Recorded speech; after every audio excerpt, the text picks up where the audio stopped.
Hello guys, welcome back to the YouTube channel of The Concept Guy, and in this video it's really interesting that we will see how extraction is actually a love triangle. Yes, a love triangle. Definitely it's interesting, yes. However, if you just go through the books, then extraction seems kind of confusing, but in this video we will make it really fun and an interesting topic altogether. So first of all, why to take kind of this stuff? Because I find that the understanding of extraction is somewhat a little bit difficult to start with, because it's actually kind of more of alternative path to distillation. So we will talk a lot of things, and this video is going to be really interesting, so be till the end and just watch the whole video. So first of all, let me give a glimpse of what we are going to cover. Okay, so we are going to cover many things here. Yes, and so just let's start with it, and I hope you like this video. Please like, share and subscribe. So let's start. So extraction. Okay, so extraction, a love triangle. So why extraction is used? The first question would be, why extraction is used? Well, definitely we have the answer. To separate our desired material. Okay, so extraction is a separation method. We want our desired material, let it be the solute in our case. Okay, so we want to extract, like the separate this solute from a mixture of carrier plus solute. So a mixture of carrier and solute. Okay, so carrier and solute, and we want to separate out this solute by using a lover. Okay, so what's this lover? This solvent is my solute lover. So solvent is the lover of solute, and it will take out this solute from the mixture of carrier and solute. Next, when extraction is to be used. Now normally we find out that distillation is a very easy concept in front of this extraction thing.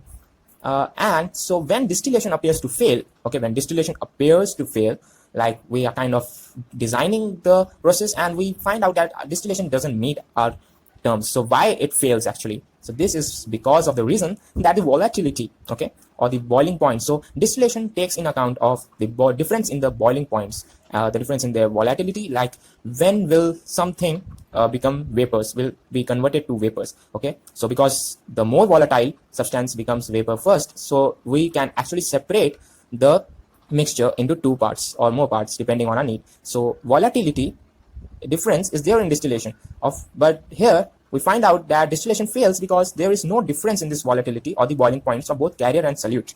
So because the boiling points are almost same, it's difficult to actually vaporize and remove one of them, because they will just vaporize at the same time with this around same composition, and hence it won't be useful to carry out distillation. So therefore we will use extraction method. Let's see what's this love triangle in fact. Okay, so the love triangle. Okay, so here I have simplified it with a diagram. So this is my carrier and solute. So this is my feed. Okay, my feed to the extraction, and this is carrier attached with this solute, and it's a mixture altogether. This is my solvent. That's my solvent feed. Okay, and what I do is I just mix them all the three. So I just mix them all the three, and then what I do is the solvent removes the solute from the carrier. Okay, let's see again. The solvent comes and takes the solute out of the carrier. So hence we can actually have this solute with the solvent. Now what's the use for this? The solute and the solvent will have difference in their volatilities and as well as their boiling points. So we can do the distillation of these two, but carrier and solute were hard to distillate, and that's why we remove the solute. So solvent removes the solute from the carrier. What we are left with, so solute and solvent are called extract, and raffinate is carrier. So well, this is a very pure separation. In actual process, the part of a solute also remains with the carrier. Okay, a part of the solute remains with carrier because carrier is also loving this solute. It loves solute too, and solvent also loves solute. So finally we have this love triangle because C loves A and C loves B, and in some cases A and B are also loving each other. What's this love actually? This love is actually their miscible properties. If A and B are quite miscible, they have quite kind of pure love kind of something. Okay, so it depends how much they love each other. Generally we want the solvent to love the solute more. Okay, let's see what's this love triangle. Okay, let's explore it more. So here we have a bigger image of this love triangle, and to just start with it, we have, like, this is a block of A. So carrier is my A, if you remember it. So it's 100% A at this vertex, and it's 100% B at this B vertex. B is my solvent, and C is my solute, 100% C. As we go towards this line, the A increases, the carrier increases, as this is 100%. So this increases, A increases, and this is B increases, and here C increases. Like here C is kind of 1, 2, 3, 4, 5, 6 till 100. Here it goes till 100% C. So let's see what really happens next. Now we have a feed. Okay, so we have a feed point which is around in between of A and C. That means 50% around A and 50% around C. Okay, how do we find out for how much is A? So A is this line and we have this, so it will give the value of A. And for C, we can take a parallel line. Okay, because C area is here, so C, the scale of C is here, so we need a parallel line from this point opposite to the C, and when it intersects here, this point will tell us how much C is there. Then what we see here is that this is my feed point because it contains around half of A and half of C, and we have a solvent. So let's take a pure solvent which has 0% C. Why? Because this is 100% C. That means this point, this vertex actually will become 0% C. Then let's join it. Why joining it? Because we have mixed the two of them. We mix this with this. So we are mixing the feed, the actual feed, and the solvent feed both together. Then after mixing and leaving it to separate and actually become, because extraction is an equilibrium operation, we will leave it like that and finally get a middle point kind of this, which is our mixer point.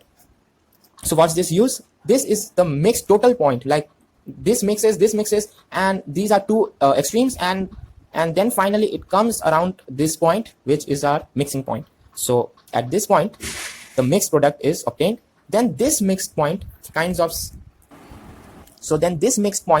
separates out. So first we are mixed and then we leave it till the equilibrium and it kinds of separates out. So how will it separate? First, it will like to separate out near to these lines. Okay, near to these lines. Why? Because initial separation would be almost like no separation. Okay, and hence the C will increase. Here, as you see, this was 0 and this points around a greater value. So C will increase in this solvent, and as also that the A will kind of decrease here. Okay, and then we see another lines. These are actually kind of tie lines, and we will talk about that later. But we see that the extract, so these lines are extract lines and these are raffinate lines. So what was raffinate? We look back at the slide that raffinate is what we are left with A, and extract is what is my B and C. So here again C increases a bit, then C increases further in the solvent, and A, the part of A and gets separated out with less amount of C.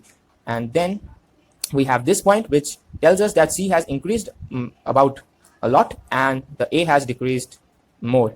Okay, so this is my raffinate which has A and C, and the C part in this raffinate is very less. As you can draw a parallel line to it and find out the C has dropped hugely. Okay, then finally when moving this up and like this up, and if we move it down, then here would be a line of raffinate. So these two lines finally collide. So these two lines actually finally it becomes one line. Okay, so because this is going up, this is also let it go up, and there's a point where these two actually merge into one, and hence this point is the maximum possible point of the above part.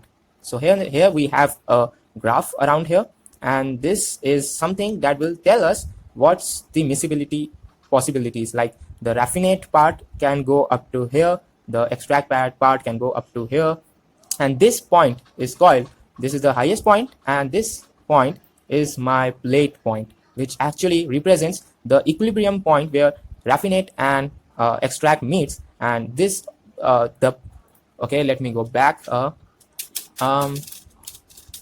Yes, we did this, and yeah, we did this, then this, then this, and we draw the plate point and the curve. And so this plate point, as I was talking about, this separates, like this part is the raffinate part and this is the extract part. So I hope you will just kind of understand this triangular diagram a bit, and you can actually see how it was really interesting to see the whole operation. Let me just redo it. We take the feed point, we then take the solvent point, join these, get a mixture point, mixing point. And what really determines this mixing point? Actually, these values are actually kind of molar fractions or molar ratios, but actually molar fractions. And this point will be also decide the molar fraction, but this generally comes through the flow rate. So there is a flow rate of the feed and the molar fraction. Molar fraction can be represented with the help of this triangular diagram, but the flow rates aren't here, and they actually determine if this will move up or down. So I hope you understand this video, and I please do like, share and subscribe.